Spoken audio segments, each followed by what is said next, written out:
No more people are going to be joining, but we are going to get this party started. A little bit of housekeeping before we get started. Our July challenge is in full swing, and it's to give back to a charity, either your time, your treasure, or your talent. We have Chasen, who heads up a phenomenal nonprofit. I don't think we have Brad on or Peter today, but we've got people in our community that run great nonprofits. And if you could support them, that's great. Or if you have something else that you'd like to support, that's wonderful.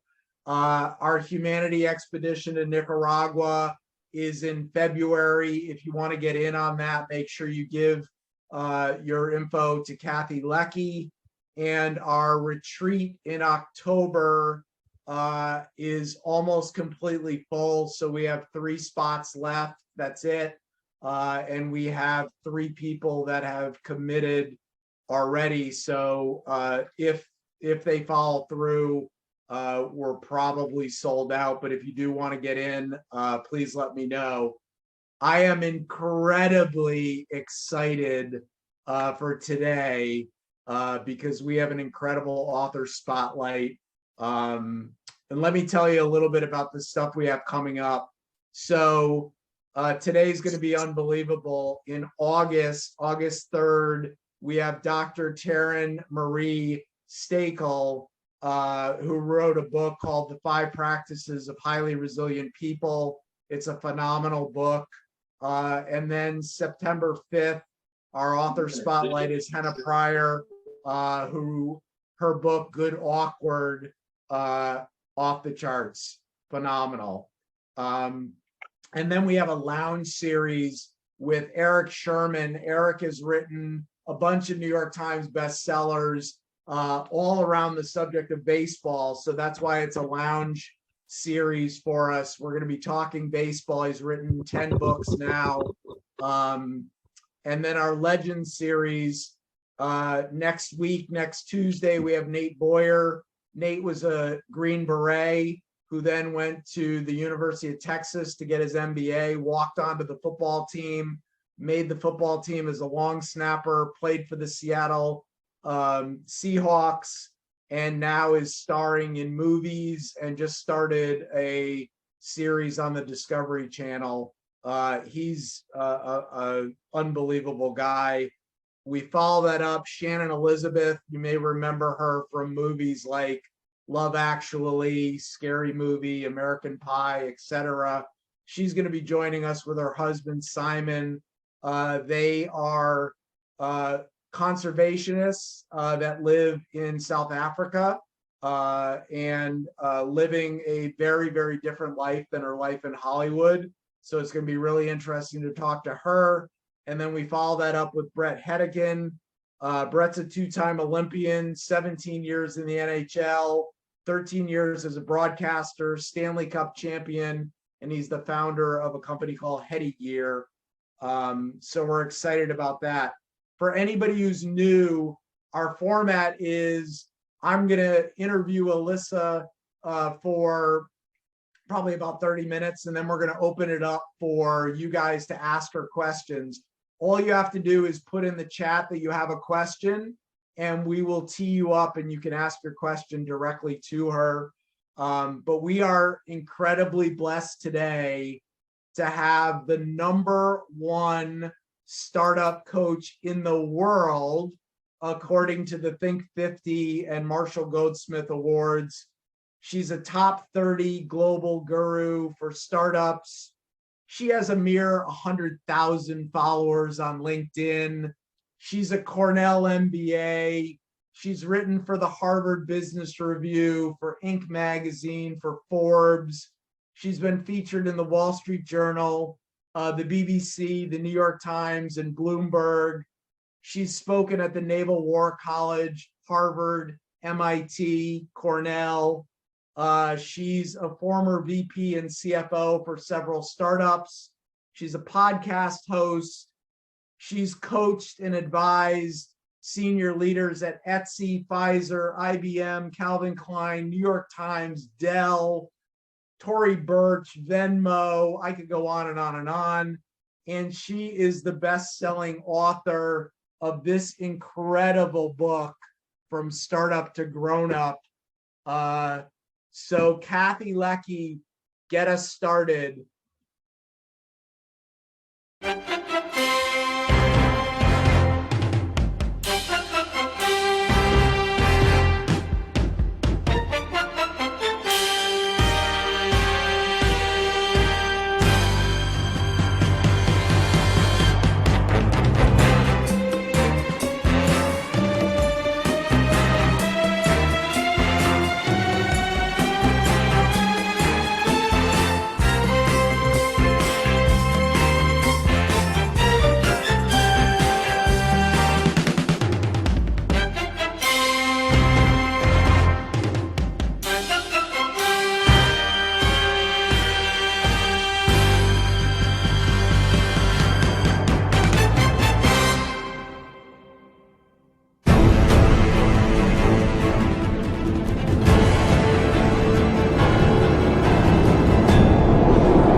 Shout out to Mike Perlow for that introduction. Alisa, what'd you think of that intro? Amazing. I loved your intro. I love the production values. I feel like we're shooting a movie. I love it. We're getting you guys know how to treat a girl. This is going to be fun. The book was phenomenal. Phenomenal. Thank you. And I read a lot of books. I get sent a ton of books. And I just enjoyed every single page. And I think the cool thing is, yes, it's about startups, but a lot of the principles really apply to, regular old corporate America. And we have a really eclectic group with us today. Lots of entrepreneurs, but also lots of people that are in various different positions, mostly leadership positions within corporate America. There's so many different things we could talk about. Where do I start? I guess, startups are notorious for failing. And you teach them how to succeed. What, in your experience, having worked in startups and now being a coach and advisor to so many, what are the top few reasons why startups don't succeed? Why they don't succeed. First of all, thank you for having me. Thank you for this wonderful, intro and experience. And it's so nice to be here with everybody. And, it's a complicated question, but it comes down to maybe a few really simple ideas that are, I think, simple, but not easy. Number one, startups don't succeed because they run out. They run out of money. They run out of juice. They run out of energy. In fact, on my podcast, From Startup to Grown Up, Rahul Vora, the founder of Superhuman and kind of a celebrity founder, he told me that he would not have sold his first company for not a great outcome for him if he hadn't been so exhausted. And that in retrospect, if he had taken a month off, that would have actually been better for him and ultimately for the company. So it's about energy. It's about running out of kind of overall resources and certainly not being able to have enough funding to stay in the game. I would just say that in the macro environment that we're in right now, this whole notion of having to unfortunately cut, do layoffs and all that kind of stuff, it is not fun. And the only thing that's going to allow you to succeed is your ability to outlast difficult pressures, mistakes you made, and whatever else is going on in the market. Yeah. And that's a kind of a metaphor for life too. You got to stay in the game and you got to be able to weather those storms. Very true. Yeah. And manage your psychology to be able to do that. I love the fact that you brought up the exhaustion factor, because I think entrepreneurship is so romanticized today, and everybody wants to be an entrepreneur, and everybody thinks they're going to make a gazillion bucks by being in a VC-backed company, and it is tough. It is really, really, really, really hard. One of my favorite chapters, it's hard to pick a favorite because I love so many of them, but I love chapter 4. You talk a lot about culture. And the interesting thing for me, and one of the reasons why it resonated so much, is I run a company called Something New. It's a talent strategy company, and we vet about 10,000 candidates a year. And there is only one common denominator. They all do not want to maximize their income. They all don't want certain things, but all 10,000 want a great culture. Yeah. And it's really, really hard to find. What are the components and what are the things that you think need to be done to foster a great culture? Because it's so important. Yeah, so important. And I would say, number one, recognize that you actually have a culture. Either you've been intentional about creating your culture, or sadly, your culture has just sprung up around you. And you kind of get to choose. Even when you are intentional about it, nothing really goes as planned, but at least you have your mind around it. The second thing is to be really clear in what that looks like in behavior. Everyone wants to say, oh, we like integrity around here. And everybody says, oh, we want people who will be collaborative. But if you don't go to the trouble and do the hard work of really thinking through what that looks like, prioritizing what happens when collaboration gets in the way of speed, and communicating that in word and deed by rewarding people who do that, by letting people know that who don't do that it's not going to work, then you're not really kind of reinforcing the culture. And the third thing I want to just point out is that there's a misconception about culture. Whenever I talk inside of a company about culture, I'm talking to a founder, or I'm talking to somebody inside of a large company, or I'm just asking questions on the street as a coach does, as I do, about culture, people often conflate culture with we like each other, or we have a ping pong table, or we don't have a ping pong table, or whatever that is. And that is not culture. Liking each other, building rapport, enjoying spending time together is a very nice component of how a company works, right? Because you've got to have rapport, you've got to be able to have a relationship with people, but it's actually a very tiny subset of culture. And all the other elements, like how fast should people go? What is the trade-off between speed, collaboration, perfection? How much process do you expect people to use? How proactive are you expecting people to be? All of that, defining that, is really the heart and soul and meat of culture.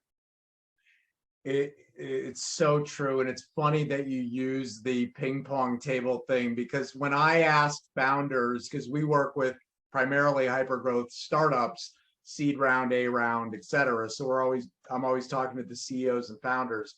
And I say, tell me about your culture. They say, oh, we have a great culture. I'll say, give me some examples. And they'll be like, well, we have snacks, free snacks, and we have a foosball table. And I'm like, yeah, I want to say you need to talk to Alisa, because that's not culture. Like that's, right. I call it cultural Febreze. That's like you just sprayed stuff. There's nothing wrong with that stuff, but it's how do you invest in learning and development? And how do you think about, do you have, to this painting behind me, how do you have a people over everything mindset? It's so, so important. Right. In your experience, I'm just curious, because you work with so many different companies, what percentage do you think actually have a good culture versus think they do? Right.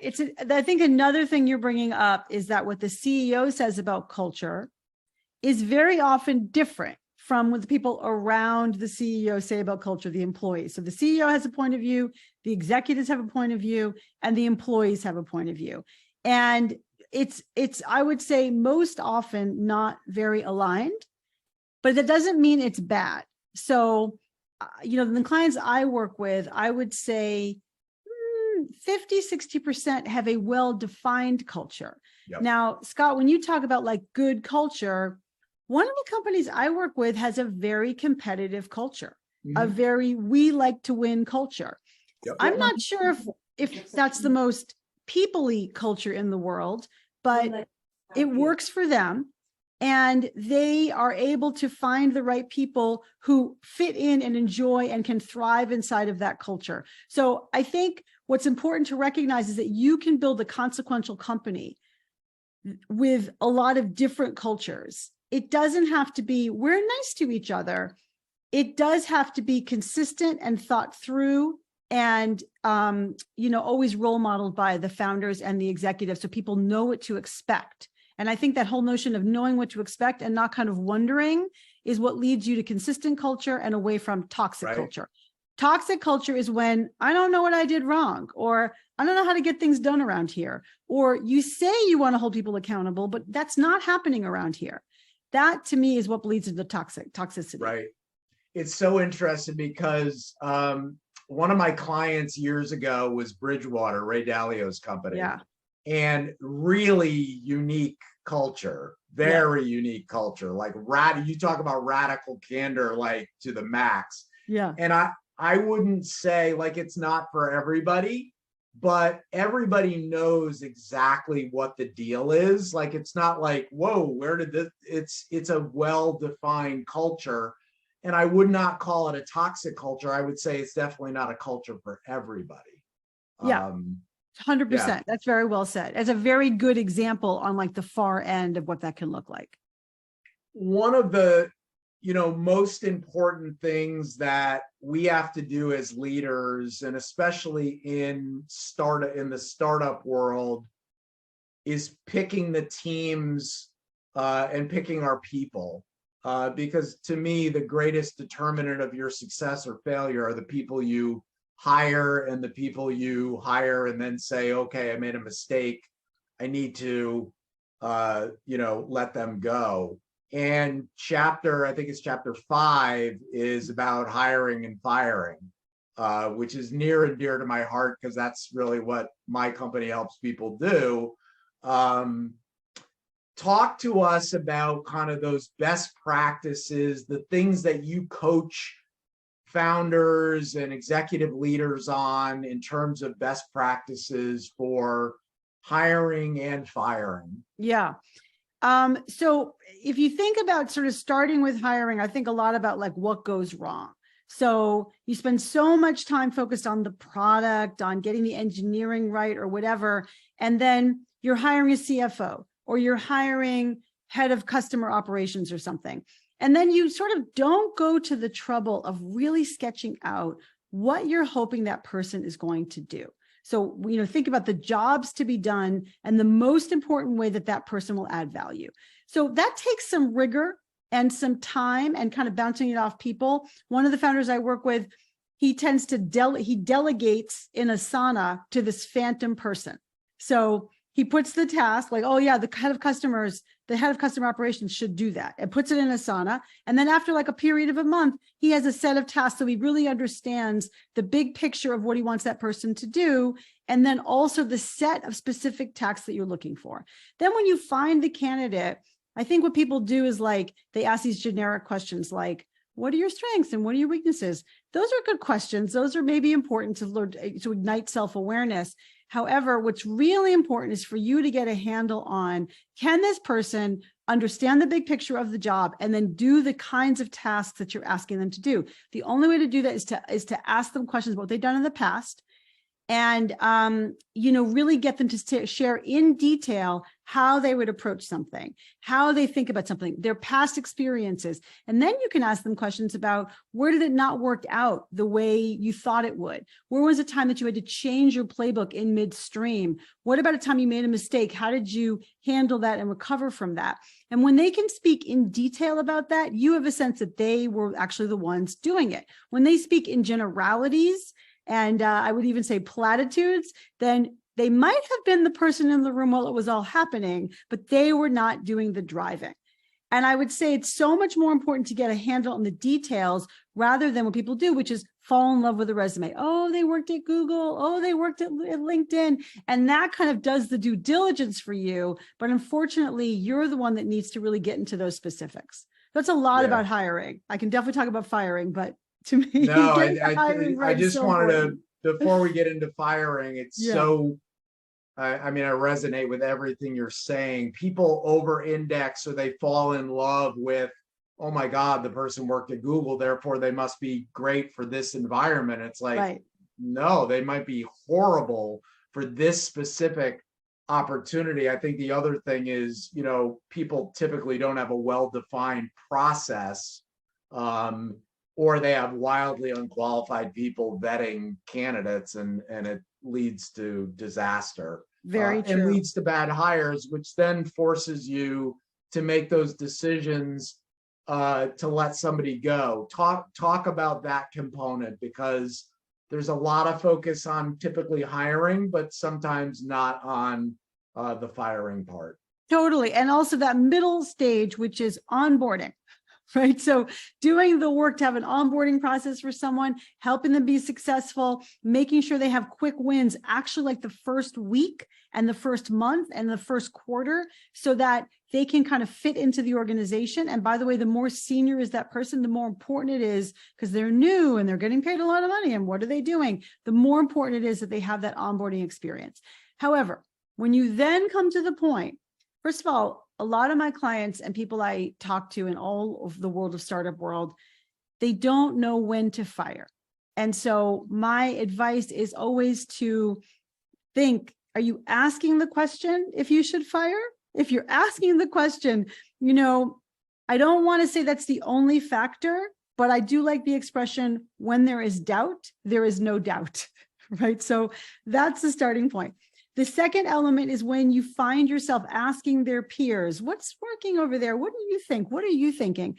The third thing is when they are clearly overwhelmed, and their way of solving overwhelm is to vent to you, talk about the plate trade-offs. This is on my plate. What do you want me to trade off? As opposed to telling you, CEO, what they're going to do about it, how they're going to resolve it, including doing things which are difficult, which is, I'm going to shut down my department for an entire week. I'm going to reorganize my team, and then I'm going to reopen my department. Now, you might not like that as CEO, and you might fight back, but that is a principled point of view about how you're going to right the ship in a certain situation. So it's about someone who's overwhelmed and not solving it, or overwhelmed and solving it. And then lastly, when you see that someone has lost the team, there's almost no going back from that.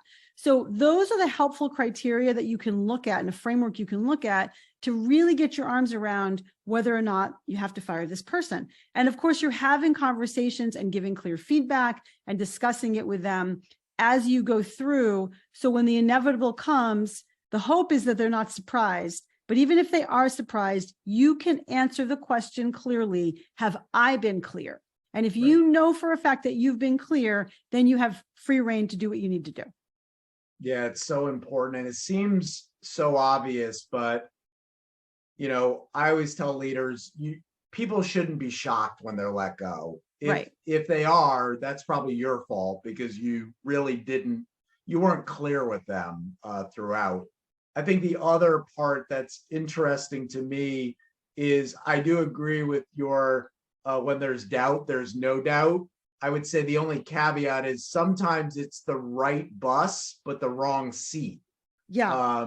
And I've seen some startups that are really successful because they're like, you know what, Jerry or Sally, they're on the right bus, they're just in the wrong seat, and we're going to repurpose them. And all of a sudden that mediocre or poor performer, really shines. And I've seen a couple examples of that. Drift is one, company in Boston run by David Cancel.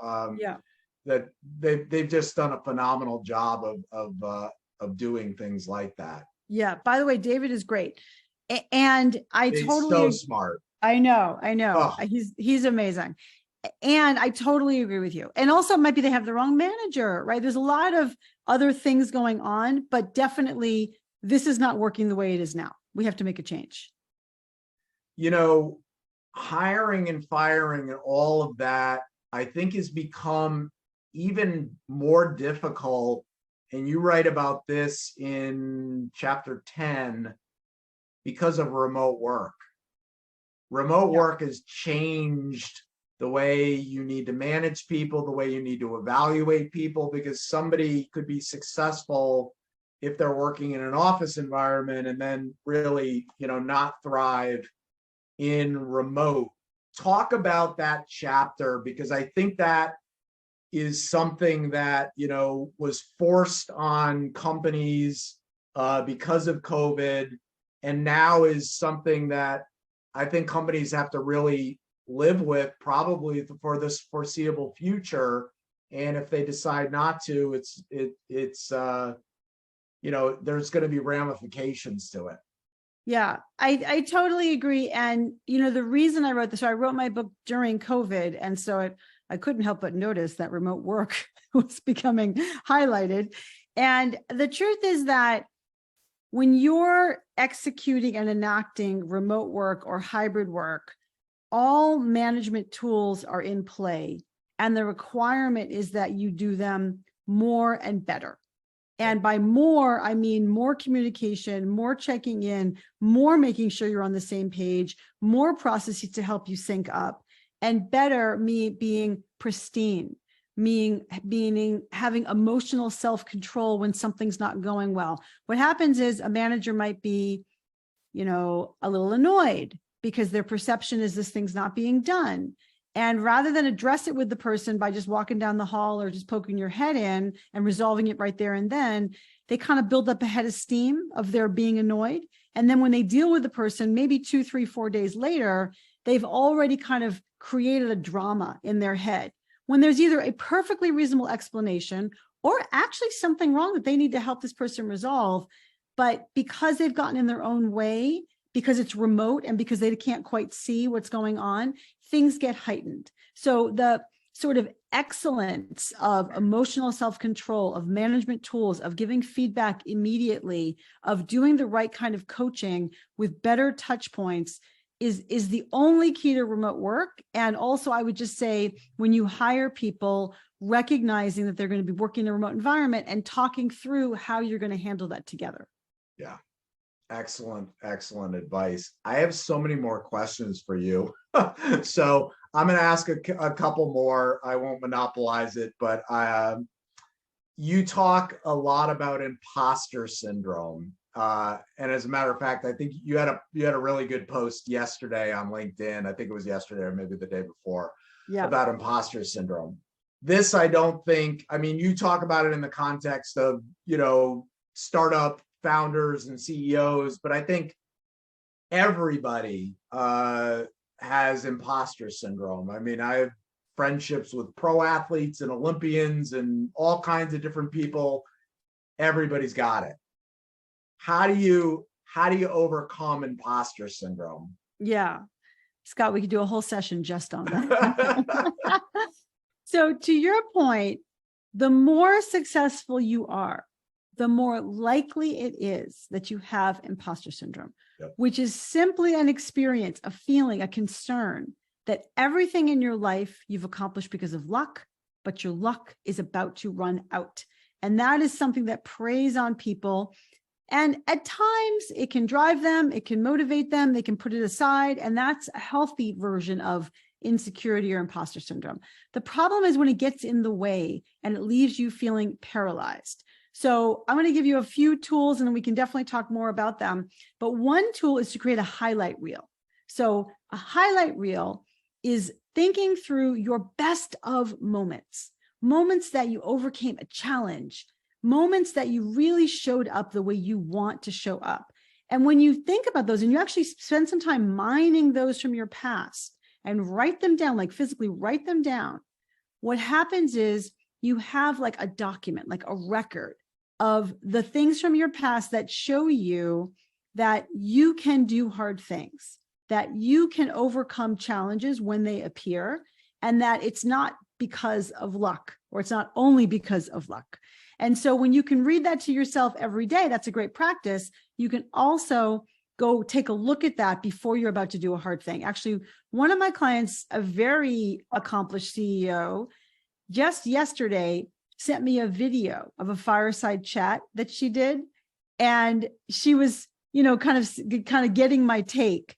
And I said, you need to add this to your highlight reel. Whenever you have self-doubt, you should look at this fireside chat, but not only that, you should look at the way the person who's interviewing you is looking at you, because everyone should have somebody who looks at us that way, because they were so enamored of this, of my client. So it's like very helpful to have different pieces of evidence that helps remind you of who you are. And the second thing, just super quick, is that you can create an avatar, the person who you'd like to kind of stand in for you when you are not feeling kind of up to it. So for example, one of my clients who ran a community organization, she used to feel very intimidated because she had to work with authorities and that was an issue for her. She was a very small, petite person and she had to work with the cops and other people. And she would get very intimidated. So I asked her, who can you channel in those times? And she immediately came up with Anthony Bourdain, who tragically, I know, tragically is not with us anymore, but he was like this, bad boy celebrity chef. She told me that she pictured him coming out of the bush with a machete in his mouth. And I was like, you go, girl, take that machete and put that in the environment when you get intimidated. And it may sound like, I don't know, I guess I want to say superficial, but actually she really began channeling him in those kinds of meetings and it changed her moxie. She actually stood up taller. She actually had a little more swagger in those meetings because she was channeling like, what would Anthony Bourdain do? Yeah. So I hope that gives you a few tools to use for yourself. It's phenomenal advice. And it doesn't sound weird to me because I have a lot of friends and you're a phenomenal public speaker. But I have a lot of people that they make their living, taking big stages and make lots of money doing it.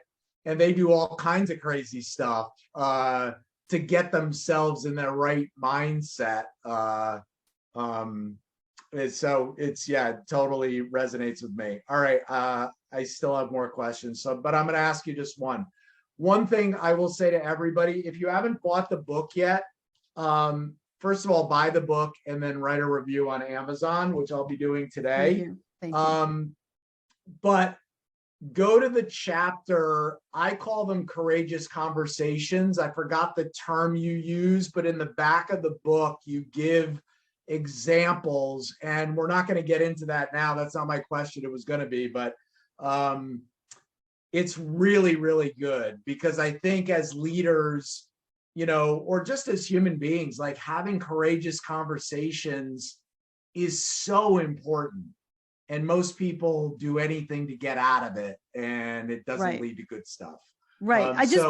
Can I give you a tiny snippet on how come I wrote that? Yeah, absolutely. So my clients would say that we'd finally get to the place where they would be able to have the difficult conversation, the courageous conversation. We'd finally get there. And then they would say, but what should I say? And I would say, well, why don't you just say, plunk, because for me, it's like clear in my head what you should say. And they're like writing it down and taking notes. And I'm thinking, oh, this is really valuable. So I put 14 scripts of typical scenarios of difficult conversations, delicate conversations, courageous conversations, so that you can get your mouth around the words, which is one of the barriers in the way of having these conversations. Love it. Yeah, it's so good. So I buy the book just for that, and you'll get a lot more. This is my last question, and I was just curious. I'm like, hey, I've got you on. I'm going to ask you. So my company, I started about 9 years ago, work with founders and CEOs of hypergrowth startups, and unfortunately, very rarely are they female. And the only thing I can think of is why are there not more female founders in startups is because they don't get the same access to funding. And I'm just curious, is that the sole reason or is there more? There's more. Because the ones that we do get to work with, they're phenomenal. And I'm like, oh my God, I wish there was more female founders out there because I know Sarah Blakely through my friend Jesse Itzler, who's her husband, and I just think some of the most remarkable leaders out there today are female, but there's not enough in the startup world. Yeah, Sarah is amazing. And to use your word, remarkable, there's no question. And others like her. Now, just to say the obvious, any female founders that you have dealt with or anyone has dealt with has kind of made it through a very narrow pipeline, if you think about that. But I think there's multiple reasons. One is certainly lack of access to funding. Why? Why would it be lack of access to funding? it's because they don't have the same networks. Women don't have the same networks. Women, because there aren't that many women founders don't have as good a track record. And that creates a downward spiral inside of getting funding. And number three, we can't be what we can't see. And when you don't have a lot of role models, if you're looking to the famous founders and you're seeing Jeff Bezos, you're seeing Steve Jobs, you're seeing Mark Zuckerberg, you're not seeing yourself in that. Right. And that gets in the way. And so what we need to do is continue to, I think, create role models and structures so that there can be equity in all of this. It's not just women. Right. Man, I could monopolize this whole hour, but I'm not going to. So we have a lot of questions, and I am going to kick it off to one of my favorite members, Isabel Poulin, who's an actress in London. Isabel, you are up with Alisa. Amazing. Hello, Alisa. It's so amazing to hear you speak. Thank you. Thank you, Scott. I just had to turn sausages off. I'm cooking tea because it's 5:30 and I have a 7-year-old. So if you hear funny commentary in the background, that's why. What you were just talking about was really interesting. I have a question, obviously, but I will just say, as a female, I'm a baby when it comes to being an entrepreneur. I've only been going solo for a year and a half. I'd say the other obvious thing is children and the mother job, and how that that is a jewel for me right now. That's the jewel that I'm in. Is I want to be present for my daughter, and I'm building a business. So that's a tussle. If you're fortunate enough to have that tussle, by the way. And Candice Nelson is another woman that I think is phenomenal. So my question, I have two, but I know I have to choose one. So the question I'd love to ask you is, what is the most challenging step for you right now? Because clearly you have exceptional accolades and you are working all over the world with the top of the top. What is your challenge day to day as a coach when it comes to the work that you do? What's the most challenging thing for you, and how do you manage that challenge? Yeah, thank you. That's a great question. And thank you for your comments also. I really agree with what you're saying about, motherhood. I'm going to tell you two challenges. So one is about me and one is about my clients. Right now, all the companies I work with are going through a very challenging time. And so it's a worthy challenge, a fulfilling challenge, but a challenge nonetheless to walk beside them. I'm a coach. As a coach, I walk beside them. I don't consult. I don't give advice. I don't tell them, well, you should just drop this business and focus on this business. What I do is help them come to their own decisions. And that is extremely challenging right now when stress and strain are high and when difficult decisions are being made in this challenging environment. And, honestly, I have to constantly replenish myself because I'm giving so much in that realm. It's a very challenging time.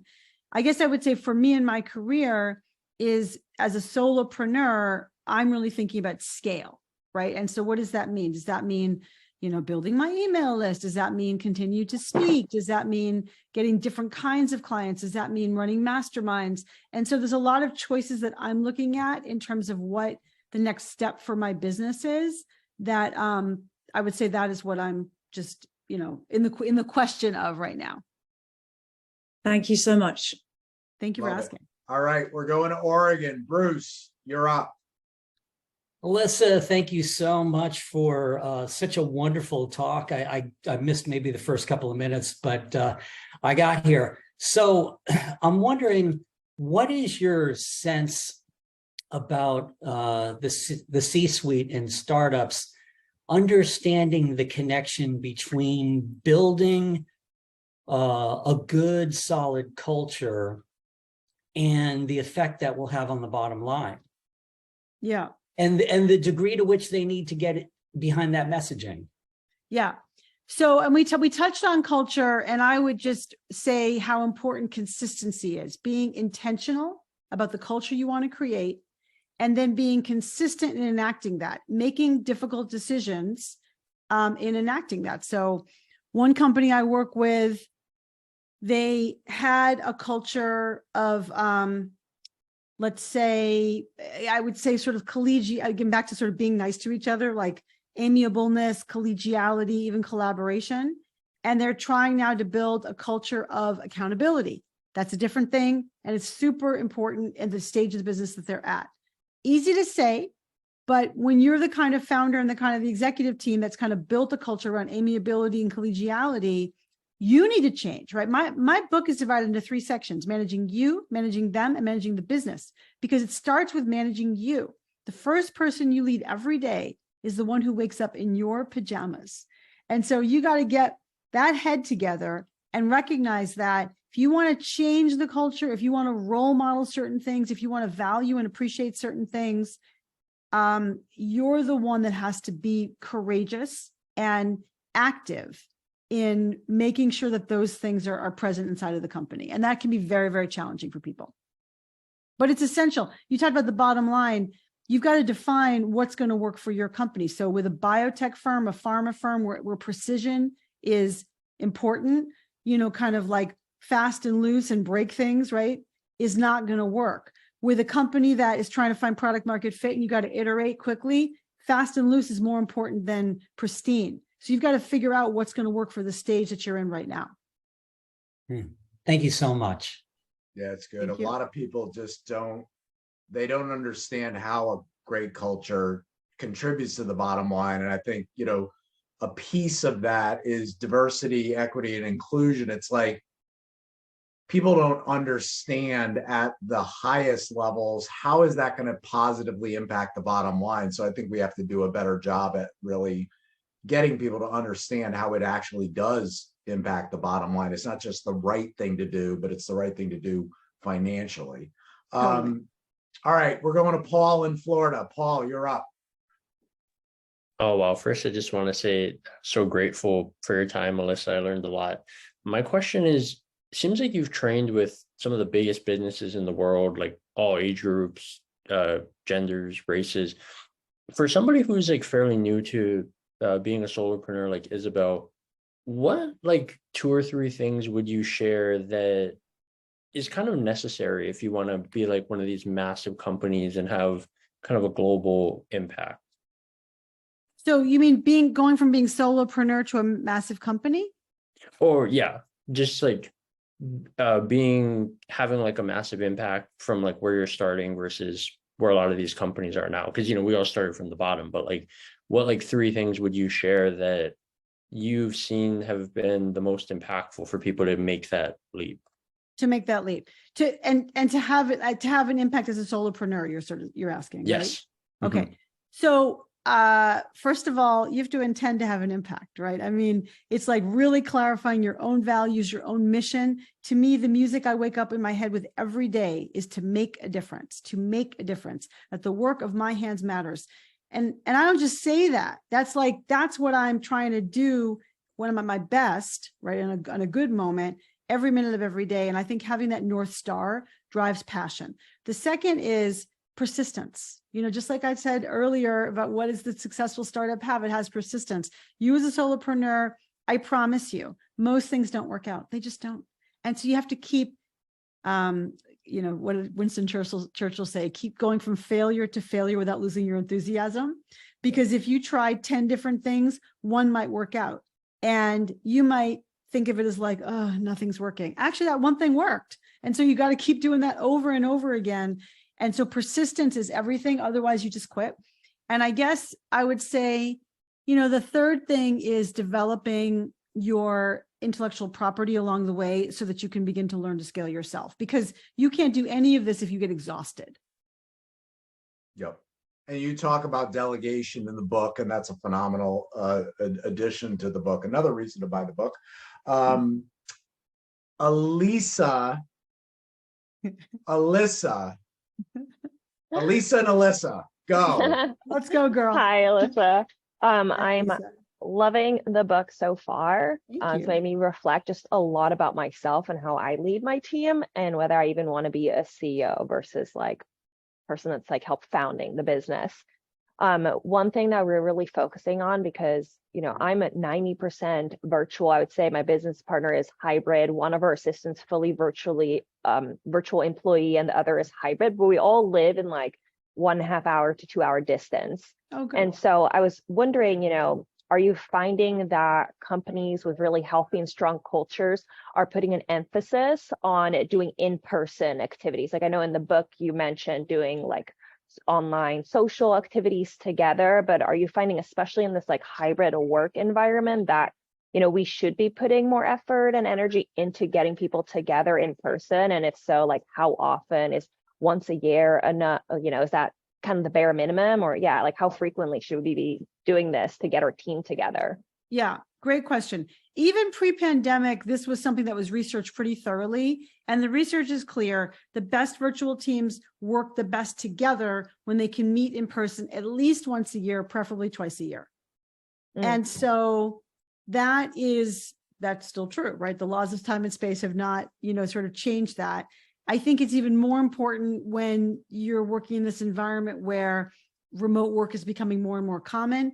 And then I would also go back to the way to then run a remote team and run a hybrid team is with using really pristine guidelines, really pristine management practices, really talking through how do we talk out something that we're upset about or that's conflict together. What are the rules of engagement? One tool I'd love to give all of you is this notion of a personal operating manual. So a personal operating manual is something where you and your team write down, you know, answers to about 10 questions like, what is my superpower? What is my Achilles heel or my weakness? How do I like to be communicated with? How do you get a gold star with me? What really puts you in the doghouse with me? How do I, when I think about collaboration, do I like to, you know, brainstorm, or do I want to think and write before I speak? It's like thinking about your operating system, writing down those answers, then sharing with other people helps give everybody a sense of what's going on around here. So for example, I actually really don't like it when people just call me out of the blue. Like, I think something's wrong. I'm not used to it. It's kind of like I'm in the middle of my thing. But other people, so I'm like, if it's something you need me for, send me a text or an email and we'll jump on the phone. But other people would say, if it's important, just call me. Right? I can't believe that, but they really feel that way. So you can imagine there's like a natural conflict if we haven't sorted that out together. But that's a very powerful tool for everybody. Great advice. Yeah, really good. Chris Holmes, you're up. All right, so my question, I think, is around a lot of times people want to portray or like put their best foot forward, right? Which everyone does. You want to look successful. You want to have your strengths forward. My experience in the last 8 years of being in corporate America is I'm coming to find out that my weaknesses are my greatest strengths. What I thought was 8 years ago a weakness for me has become a strength in where I am and where I'm going.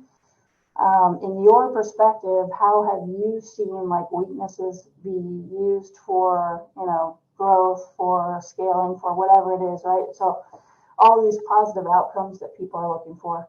Have you, if you could speak to that? Chris, I didn't quite hear I heard what you said, but I didn't quite hear the full question. Yeah, I think my question is as a form of growth, scale, whatever these positive outcomes that kind of people are asking about are, have you ever seen or do you see weaknesses playing a part in this successful outcome at the end? So whether that's culture, whether that's scaling, whether that's making that impact? Yeah. Yeah, thank you. I think that's a very sophisticated question. You know, it is true that our greatest strengths are our greatest weaknesses. And especially you could think about a weakness very often as an overused strength. So that's maybe one thing to say. The second thing to say is that in any journey of growth, what got you here won't get you there. And so one aspect of that is that when you are an individual contributor, and a doer and proactive and you get stuff done, that's amazing. And then when you become a manager, that's actually not the skill that's useful anymore. You have to learn to get work done through others. You've got to coach and guide and direct. And then when you become a leader and you're responsible for a whole team, you can't even coach and guide and direct the work. You have to kind of set the context and the conditions for the work to get done. Those are very different skills. So for example, someone might be super tactical, get stuff done, proactive, and that's amazing. But as a leader and a manager, you have to be more seeing the whole chessboard, more strategic, more far-seeing, and not always living in the present. And you've got to then learn to develop that skill. However, if that was your skill when you were an individual contributor, you probably got a lot of flack for it. But now that you're a manager or a leader, well, look at that. That's going to work for you. So I think there's like an interesting complex set of skills. The one piece of advice I would have for you and for everybody is this: be aware of your situation. Really spend time reflecting. What am I great at? What works for me? What's the environment like around here? Who are the most successful people in this environment? What do they bring to the table? Now, you may not like it because that's the truth. Like you might be in an environment where, oh my gosh, everyone's just doing. No one's being strategic and planning the work. Okay, but that's what's getting rewarded around there. So you've got to meet the situation where it is. You've got to build credibility by also being a tactical doer. And then in doing so, you earn the right to bring the culture, to bring the conditions, to being more, let's say, planning the work or more strategic or whatever you want to call it. So I would just say situational awareness is a core skill for everyone to build so they can see how they fit into the puzzle. So good. All golden nuggets. Frank in Kansas City, you're up. Thank you. I have to say this has been wonderful, and I hope somebody can put the personal operating manual questions in the chat somewhere, because that was unbelievably valuable. I know that's come through everybody's mind, but so few of us write those things down. I ran a med tech incubator for 6 years, and so my experience may be a little different, but so often and I'd like for you to discuss how transitioning founders from leadership roles, because they're just not leaders. They've got tremendous technical experience. They've got great domain. They may have a tremendous network, but they're not leaders, and they can't get out of the weeds. They can't stop the tech development, and they have to turn it over to somebody who can take this small little lump of coal and turn it into a diamond. And I'd love for you to comment on your experience with that and how you were able to help shepherd, not perhaps somebody out of the company, I think that's impossible, but shepherd them into a role that's more appropriate for the long-term success of the company. Yeah, thanks, Frank. That's a very challenging question. Scott, if you ping me, I will remind myself to send you actually a personal operating manual that you could distribute to these folks here, if that'll be helpful. Fantastic. Frank, first of all, you're making me remember a fourth-time founder that I worked with who told me, I have finally understood that I am a 0 to 50 million person, right? And that after that, I'm done. I want someone else to take that. That took him 3 successful companies to get there. And when I say successful despite himself, despite his flaws, right? And his ability to lead. So that's very challenging when someone has decided, I want to take this thing the whole way, which is what people say. It is very challenging to help them have the self-awareness. They may not be the right person. But at the end of the day, what I find helpful is maintaining the vision of the company. So it's not about me. It's not about you, the CEO or the founder. It is about the sort of overall mission of the company and the vision of the company, and actually clarifying that North Star becomes very important. The second thing is helping ignite self-awareness. So what I do is 360 feedback, where I talk to folks around them, also help them do their own self-assessment of what is working and not working, and then point out all the things that they really don't enjoy doing, like managing all those people, so annoying, right?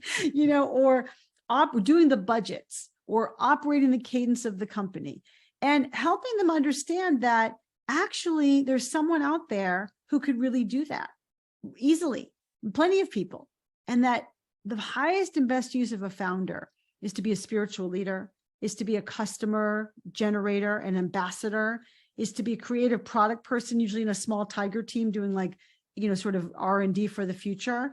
And when they can see that, and they even think that sounds exciting as opposed to like running the budget meeting all the time, that is when they're open to these conversations. But I'll tell you what, it no matter what, it takes a while, and it also takes, I won't say hitting rock bottom, but I will say some setbacks along the way. Otherwise, and by the way, they're probably right. If they haven't had any setbacks along the way, that's probably working. So it takes that to then ignite the self-awareness. That's great. That's very insightful. I appreciate that. You're welcome. Thank you. All right, we're going to try to get 4 questions in 4 minutes. I think we can do it. Mark in Chicago, you're up. Wow, what a challenge. Thanks for being on the call. I love everybody in this room, but let's get straight to it. I've run into people that have, issues. Maybe this is more in the dramatic space, but co-founders kind of claiming the right to who actually came up with the idea. And then the company starts to grow and they don't know who actually has put the time and effort into physically developing the company. How do you foster, coach, speak to, who should step down, who should be peeled away, who should be paid out? What's sort of the nuances of that particular conversation? Yeah. Wow, Mark, you're trying to ask me a lightning round question here. I have a quick answer. Chapter 9. Yeah. And specifically, I propose using a tool called the co-founder prenup, where you talk through a lot of these things in advance. What's the vision of the company? What's going to happen if one of us is not keeping up? How do we handle conflict? What if one of us wants to leave the business? What if one of us wants to stay in the business and the other one doesn't want that? That's different from a founder's agreement, which is actually very helpful too, and a legal document. It's amazing to me when people do not sign founders agreements, but between a founder's agreement and a co-founder prenup, that begins to spell out some of the stuff. Love it. I just ordered the book, by the way. Oh, great. Boom. Randy Ostrow in Florida, you're up. Real quick, I am going to pass my question and I'm going to send you an email or a direct message in LinkedIn, because it will take more than 2 minutes, but you've been amazing. And Scott, thank you for bringing Alisa here today. I think this has been one of our, greatest guests that we've had here on the Outlier project. That's saying a lot. I agree. She's been phenomenal. Ivor, you're up. Great. Thank you. My question is in line with some of the others around culture. But what I see often, especially as companies get larger, is the founders or the CEOs delegate a lot of that culture stuff to HR and benefits and others. And then they might delegate it to consultants and others as well. So I'm just curious on your insight on how to bring it back and how do they not lose sight of it when they try to delegate it? Yeah, I mean, you can delegate it, but ultimately you have to be the spiritual leader for the culture. You have to be this chief culture officer. You cannot delegate that to HR. HR supports you in creating the culture that you say is important as a founder and as a leader in an executive team. So you can only delegate it, and then even, I would say, kind of assume it's happening when it's clear that everyone's on the same page, and that's a very mature stage of the company. Absolutely. Thank you very much. Appreciate it. Our cleanup hitter today is in Detroit. Carl, you are our cleanup hitter. Hi, good afternoon, team. So really quickly, I had a question, I guess a general question. So I read a book about Ford and how I think he said, he asked the people, what did they want? They said faster horses. And so now fast forwarding towards now, we have the automobile. My main question is, do you feel like there's a correlation between products that are too innovative and companies that fail? Carl, yeah, it's quite a last question. Yes, that's a very rich question. Sometimes an idea is before its time. And then you've got to have the skills, not to just enact the idea, but to build a category and educate a market around it. It's actually very challenging. It's not the most efficient way to become a so-called unicorn, a very successful company. But if you can get that right, you have a massive head start because you've created an entire category and you're then the leader in the category. Yeah, David Cancel did a phenomenal job at Drift in creating a new bookshelf, but labeling it conversational marketing and really getting people to understand what that was, and you know, was able to have that kind of unicorn Totally. outcome, but very few can do that. Right. Very challenging. Alisa, holy moly, this has been an unbelievable hour. And I know how valuable your time is. And I'm just very grateful you're not billing me for it. So this was off the charts good. Thank you so much for your wisdom and your knowledge and your sharing. And we're just thrilled to have you as a part of the Outlier project. And just wanted to say thank you. What can we do to help support you? Oh, you are so kind. First of all, thank you everybody for being so, engaged. Scott, thank you for being a phenomenal host. You're amazing. And I appreciate that. I'm trying to get the word out about my work. And so I appreciate if you buy my book and leave a review on Amazon and download my podcast, also called From Startup to Grown Up, where I interview founders and others in the ecosystem of their personal growth journeys. So thank you for your support. Awesome. Buy the book, leave a review, support her. Her content on LinkedIn is fantastic. So definitely follow her.